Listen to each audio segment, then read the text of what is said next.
राज हमार चलल बाया हमारे ही चली ढेर अइले गइले गुंडा माफिया कतने बाहुबली केहू के बस के चीज नइखे। इहा राज हमार चलल बाया हमारे ही चली ढेर अइले गइले गुंडा माफिया कतने बाहुबली मार के गोली बंद कदम बोली हरदम लाश सुता दे।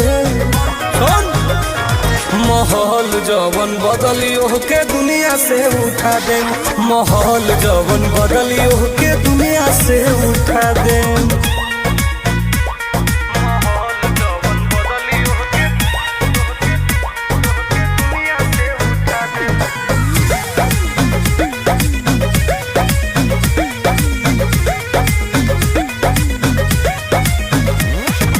पुलिस प्रशासन सर